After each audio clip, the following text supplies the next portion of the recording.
Hey, it's Debbie Potts, and I am going to do a little short video to help answer some of your common questions. So I'm doing the screen share, my PowerPoint presentation of metabolism testing. We're going to go into the fuel switches at different intensities and talk a little bit about the role of mitochondria and whatever else we can get in the 20 minutes today that I have. So the picture on the screen, if you're watching the video, is an example of metabolism testing. We do at rest, a 10-minute resting metabolism test. We can see how many calories you need at rest during the day, and then we can look at your fat to carb burn.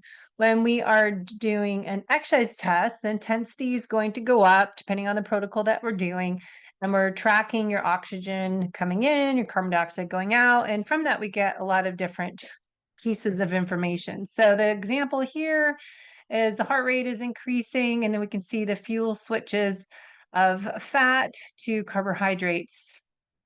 Now, if we look at when we do exercise metabolism, we can determine what is your zone 2 that everyone wants to know. What is your zone 5? So if we look at a 5 zone, we can determine these 5 zones in a metabolism test, as well as find your biological age based on your metabolism and your VO2 max, other markers. So there's lots of different formulas looking at your biological age. So, this is just one of them. When we do a Kanoe test is what I use. It's portable, so I can come to you, or you can find someone near where you live to get it done. We're not just looking at your VO2 max, or I like to say VO2 peak. We're looking at your metabolic rate.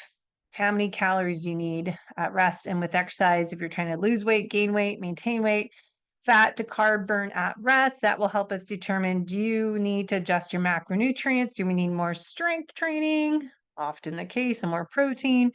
And look at your food and mood log. How is your hunger, your appetite, your satiety? We're also looking at your fat and carb burn during exercise. So that will help us figure out your zone 2, which is the bottom of zone 2 is your peak fat burning rate, at what heart rate that is. And then the top of your zone 2 is going to be the point where your carbohydrate usage goes up and your fat fuel source goes down. So we want to work on that and improve that range with the appropriate zone 2 training, and that will enhance cellular fitness and mitochondria and your fat burn. Now, also, we're looking at breathing, because obviously we're measuring your breath. Oxygen in, carbon dioxide out, you're breathing. We're looking at your breathing rate, your breathing frequencies, the volume of oxygen in, the volume out. So we're going to determine, or rather identify, if you have some limitations in your breathing. So maybe you need a chiropractor and get some ribs adjusted. Maybe you need to do some breathing exercises. Maybe you're in sympathetic fight or flight, sympathetic dominance, that you are hyperventilating and just chronically stressed out. Maybe we need some other stress reduction habits. So we can look at different fuel sources in exercise. The mitochondria is our energy producer, the powerhouse, and it's creating ATP. So we're getting ATP, energy currency, created from the conversion of carbohydrates from what we eat, from what's stored in our muscle and then our liver, into glucose, into pyruvate. That glucose creates that ATP or lactate, and lactate can be reused as fuel. And then we have to, I don't want to break down my protein, but amino acids can go through the acetyl-CoA Krebs cycle here. And of course, fatty acids break into acetyl-CoA, citric acid there. So I've been out of college for many years, but the Krebs cycle is something I always have to review and learn multiple steps. But main thing, create as much ATP as we can. Now we can dive into that a little more if you want to geek out. Mitochondria, how they're involved in the oxidation of fats and carbohydrates. The term we talk about, metabolic flexibility, is the ability to the cells to adapt. Move my picture here. Energy substrate utilization according to what's available, what nutrients are available, and what demands are we placing on our body to create energy. How fast do we need it? So if we have healthy mitochondria, is a big conversation lately, is more about mitochondria health and about metabolic flexibility. So we have the need or the ability to switch between fats and carbohydrates as fuel source based on the body's energy needs. So if you use the Lumen device we've been practicing with, is looking at, am I burning fat upon waking? I should be burning fat while I'm sleeping. And when I'm doing a more of an intense workout, I should be burning carbohydrates. If I'm doing an easy zone 1-2 workout, I should be burning fat. So interesting information on how we can be more metabolically flexible. We could dive into another time. But beta oxidation, glycolysis. So mitochondria are responsible for beta oxidation. This is a process of which fatty acids are broken down and oxidized to produce acetyl-CoA, goes in the Krebs cycle to generate ATP. Mitochondria can oxidize glucose from carbohydrates via what we just showed you in that graphic before here, glycolysis, and that further is metabolized in the citric acid Krebs cycle. So for optimal mitochondria function, we need to have both ability of beta oxidation or fat oxidation and glycolysis to occur efficiently, especially as athletes. And if we're doing different intensities when we work out, we want to have the ability to have beta oxidation or glycolysis. So citric acid cycle, we also, as I just said, Krebs cycle is the word we know this as, takes place in the mitochondria, and the central hub of oxidation is derived from fats, carbohydrates in the mitochondria. So that's why I find it always going back to the root cause. Do we have fatigue or weight issues or all sorts of different health problems if we have dysfunction in our mitochondria? So if our mitochondria are the ones creating energy, we might want to work on that if we are struggling with energy, right? So more on that if you want to freeze and read the rest of that.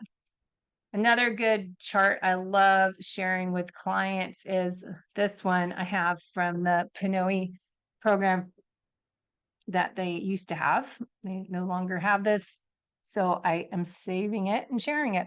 So this chart is really great. Oxidative phosphorylation on the far right. So that's going to be where we're working on improving your fat oxidation rate, creating more and more mitochondria and more ATP production at those lower heart rates. So ideally, you're getting faster and faster and faster in this zone 2 by training there. And we want to work on that if you're training for endurance races as a half marathon, a half Ironman, a marathon, a full Ironman, 50K trail running, you know, all that is long distance. So we want to improve our ability to break down fats as fuel to create ATP. Now, as we get higher up in intensities, we'll look at zone 3, we get into more of that glycolysis metabolism. So we're taking glucose into pyruvate to create ATP. Not as much as fat. So you can see lots of fat, or ATP created from fat, a little bit from glucose.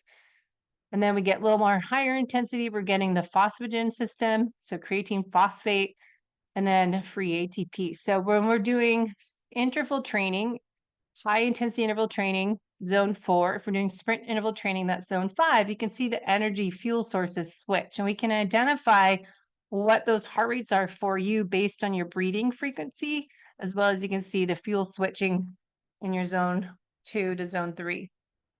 So we also look at what's called the RER, the respiratory exchange ratio. Now, we'll do this by measuring your volume of oxygen and carbon dioxide. That number, if it's 0.7, that relates to the fat. If it's 1.0 or higher, that is carbohydrates. 0.85 correlates to fat, and 50-50 fat to carb. So you can see if you're doing the Lumen device, if you can look in the video, this is a breath test I can do 30 minutes before workout to see what fuel source I'm burning. So a scale of 1 to 5 on the Lumen If it's a 3, that's about a 50-50, 0.85. If the lumen score is a 1, that will be a 0.7 roughly burning fat. And if it's a 5, that's probably more of a 1.0 on the RER scale. Now, zone 2 benefits we hear a lot about. How much time you should spend down here depends. If you're just training for life and improve the aging process, maybe once a week. But if you're training for an endurance event as a half marathon, a half Ironman, whatever, longer distance event, you want to spend a little more time here and build, so to speak, that aerobic engine. So you're able to burn fat at a higher heart rate. So your fat oxidation rate is increased. You're getting faster and faster and faster here. So this improves your cardiovascular health, your mitochondria health, because it promotes mitochondria density, mitochondria function. And I've been trying to go through that in the other videos. This is what we really want to focus on to produce more energy and overall metabolic health. Now, of course, zone 2 increases your endurance because you're increasing that aerobic capacity in your stamina. And obviously your fat metabolism staying down here where you're burning your peak fat burning at the bottom of zone 2, or using the maffetone max aerobic function heart rate 180 minus your age is a good guesstimate to start if you can't get a metabolism test. But this is your body's ability to burn fat as its main fuel source. And this, of course, can help you with weight management, metabolic health, but also for endurance athletes. That's the secret sauce, to be able to go faster and faster and be burning primarily fat.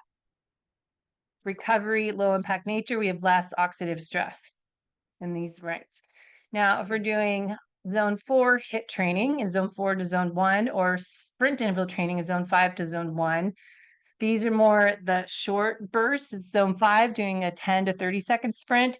If we're doing a 1 to 4 minute interval, that's going to be zone 3. If it's 5 minutes to 20 minutes, that's going to be more tempo. So the fuel source here will be more carbohydrate based, and we are going to be burning more calories, but coming from carbohydrates. So it's where we can metabolize energy quickly. So the sprint interval training, as we saw in the first picture a few slides back, that's your creatine phosphate. And then zone 3 is more the glycolysis. Now, genetics, I like to look at what genetics are involved in metabolism and VO2 max testing and your ability to burn fat and what type of exercise you should do. So I use the DNA company. I've used Wild Health, the Clarity report we just did on me, precision medicine. And so we want to look at genetics to really figure out how to personalize your workout program. So there's different genetic SNPs we can look at. As one I've always heard about is a PPARG. There's different markers for strength production, anaerobic, glycolytic, and your ability for oxidative aerobic. So even if you've done 23andMe, it will tell you, are you going to perform better as endurance athlete or more power athlete? So that gives you some good information. So looking at genetics, I find is helpful. The ACT gene, AMPK gene, you'll see all these on your report. Also, I was looking up, how does our genetics impact our VO2 max? Some people have a higher number than others. So how is genetics involved in that? So you can do the VO2 max test and improve your ability to, or your training to improve your VO2 max and mitochondrial function for longevity and performance. But also we want to know, okay, how best should you as a unique individual with your genetics train based on what you're doing in your genetics? We can kind of tweak your workout based on that. So if you need to do more strength versus endurance, HIIT training and plyometrics versus zone 2, and then we look at gender and age. So genetic and environment, so epigenetics, the ACTN3, the PPRG I talked about. Kind of fun to dive into if you want to geek out on genetics and environmental factors that control how the body adapts to exercise. So kind of changed how I train as an athlete as I looked at my many genetic reports and saw that I do better as power. Even though I'm an endurance athlete, I probably could respond better in performance if I did more strength workout and add in some shorter intervals, especially as age.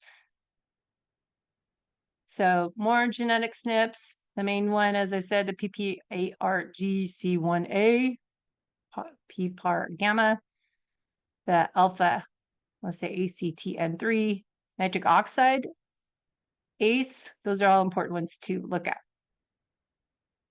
And what influences your VO2 max, your training, your environmental factors, nutrition, your age and gender all make a difference. So more on recovery for genetics is looking at that too. If you want to geek out on, okay, do I have slower or faster recovery? Do I need to take 2 days in between my workouts, nice and easy before I go hard again, which is myself.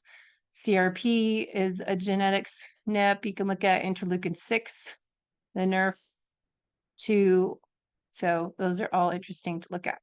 All right, NSOD2 and all that. So you can dive into that. All right. So on your resting metabolism, is there some genetics in there we want to look at? And genetic SNPs with your exercise metabolism. So at rest and exercise, we can look at that and see what you need to do to train maybe differently. So I was geeking out. So let's move on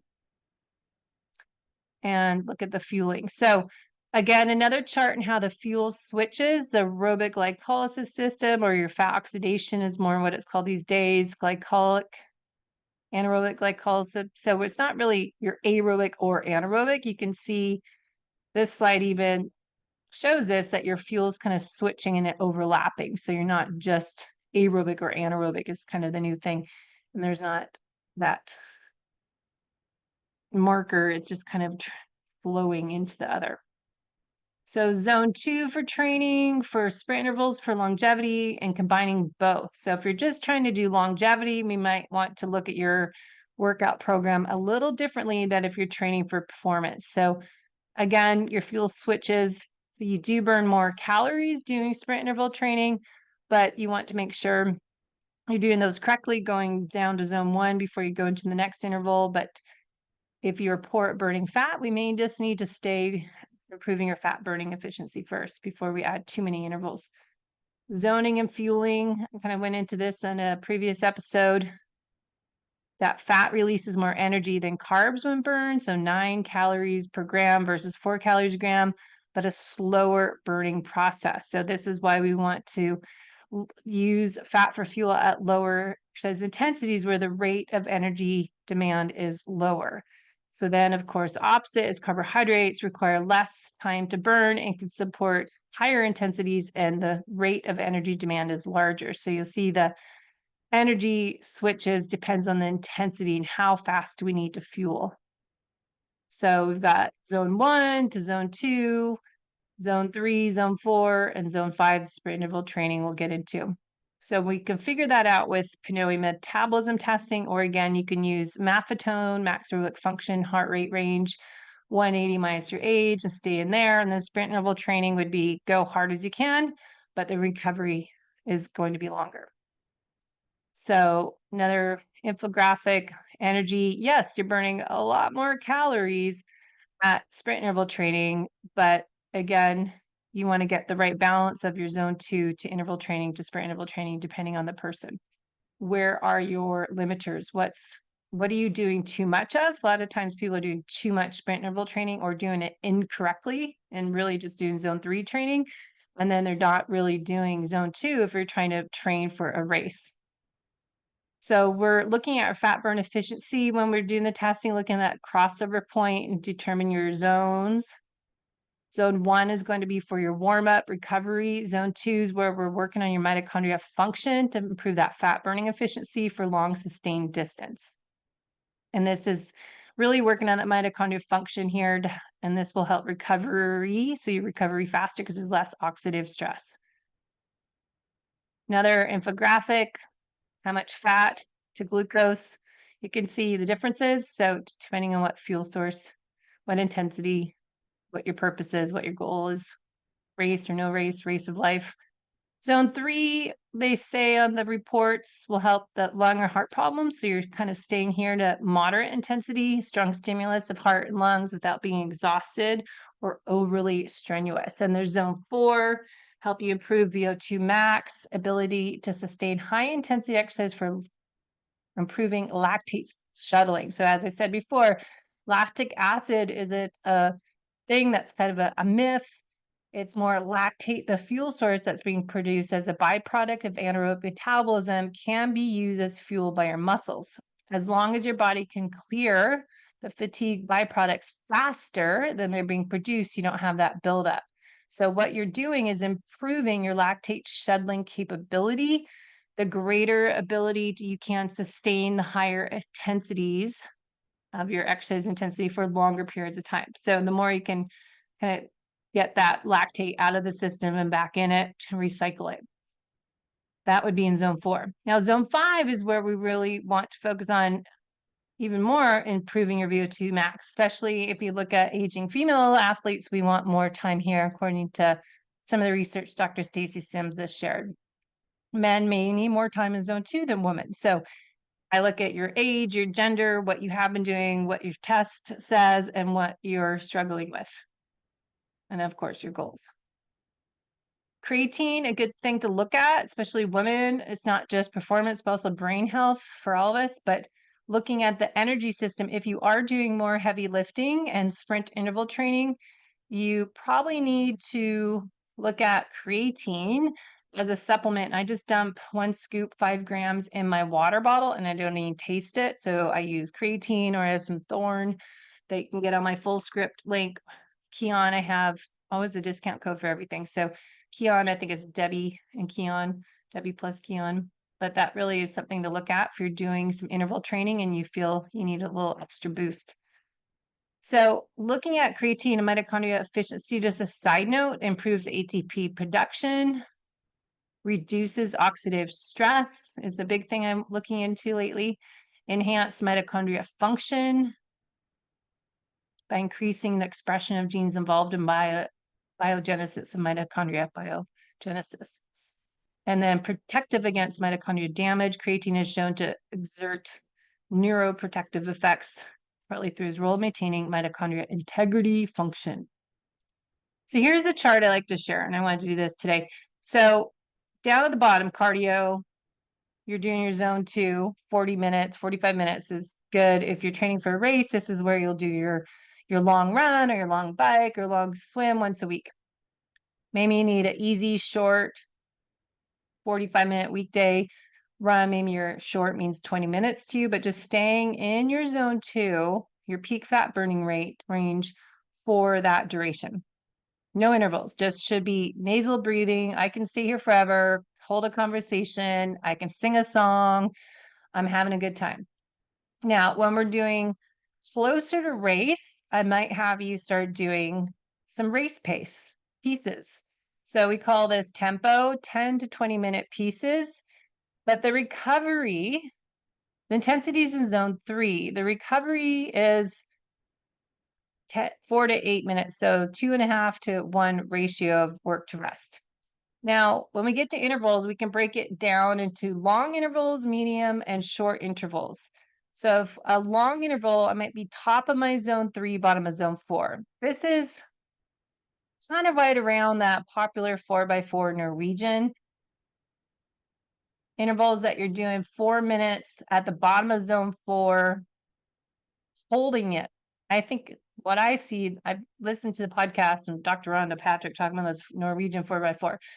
I feel that you should be holding, get there, bottom of zone 4, and hold that heart rate for 4 minutes.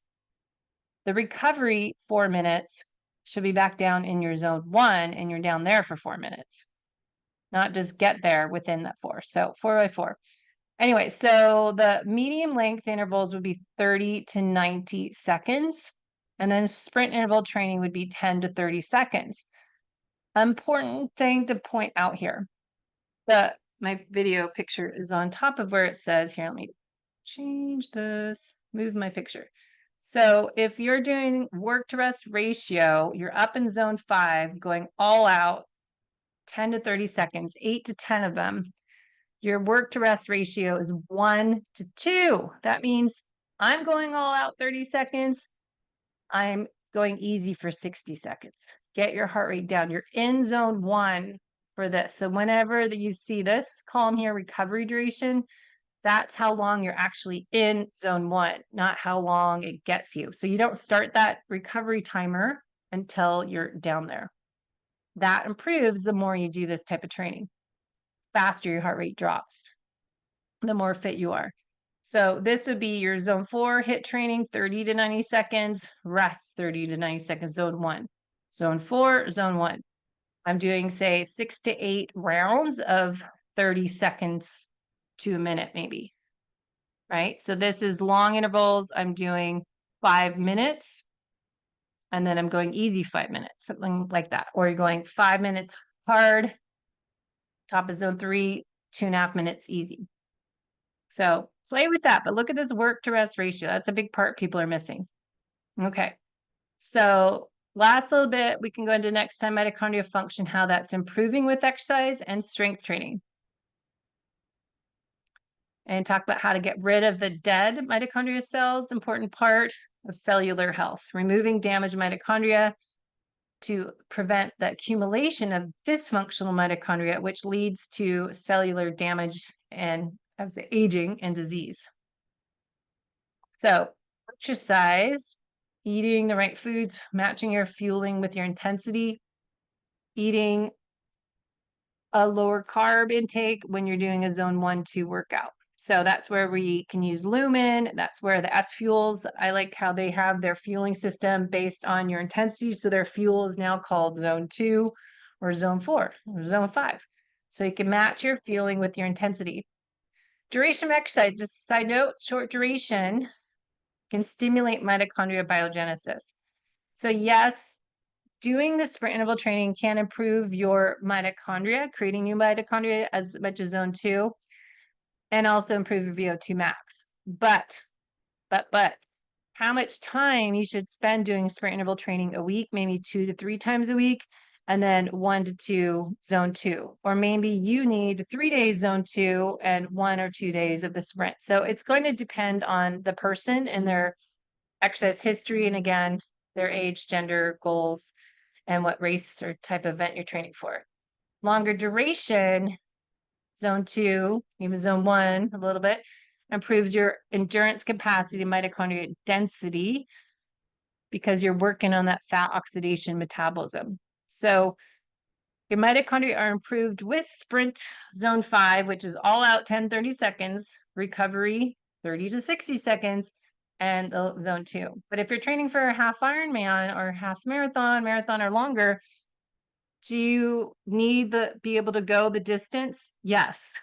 You need to be able to go 56 miles on a bike and run 13 miles. If you're doing a half marathon, you need to be able to go 13 miles. So doing sprint interval training isn't helping you getting that long distance day. So make sure you're doing your zone 2 day for your long day endurance day. Another good chart I shared in the previous zone fueling podcast, video, blog. You can look at this on Endure IQ. The right fuel, right time approach, EndureIQ.com. And this is, they work with S Fuels. Dan Plews is a partner with them. Okay, so research what to do, moderate intensity aerobic exercise, high intensity aerobic exercise, HIIT training. It's going to depend. It's not one size fits all, right? So research shows some protocols, 4 to 6 repeated bouts of 30 seconds all out. Also, I've showed these before, but the 10 by 1, cycling, 90% max heart rate with 1 minute recovery. So 1 on, 1 off. Also, we've talked about doing the strength training. That's really important part, and it does improve muscle strength and mitochondrial content, it says, metabolic health, but improving your metabolism, I think, is important to lift that strength training. Resistance training 2 to 3 times a week improved or increased mitochondrial biogenesis in older adults. So good to know that, right? All right, references are on here. You can look them up. So if you have any questions, let me know. Personalized training, coaching, testing, and not guessing. I call it the holistic method. Transform the whole you from the inside out. Be fit and healthy as you age. So let me know what you think so you can avoid what happened to me, metabolic chaos. Everything gets imbalanced, that cortisol, DHA, anabolic, catabolic, Imbalance leads to a domino effect of issues. So we want to look at fat loss, improving metabolic flexibility, improving mitochondria health. We want to look at performance gains, optimizing your metabolic health, improving mitochondria with the right type of intervals in zone 2, and strength training. We want to look at avoiding chronic stress to improve longevity. So when stress is always elevated, cortisol is high and has a domino effect of problems, as I had thyroid, gut dysfunction, leaky gut. When you have your immune system, your guards are down, you're going to get a parasite, you're going to have bacteria overgrowth, all sorts of things. So working on longevity by not overtraining, under recovery, but figure out, strategic carb timing, having some carbohydrates that are from nature, pre-workout, post-workout, and finding that right amount for you. So summary, working on your lifestyle habits, work on nutrient density, prioritizing protein per meal, really working on your sleep routine. I think that's almost number 1 in stress management. I don't know, it's hard to categorize, but they're all important. So let me know if you have questions, debbiepotts.net, and we can talk. Let me know what you want to learn more about. Thank you.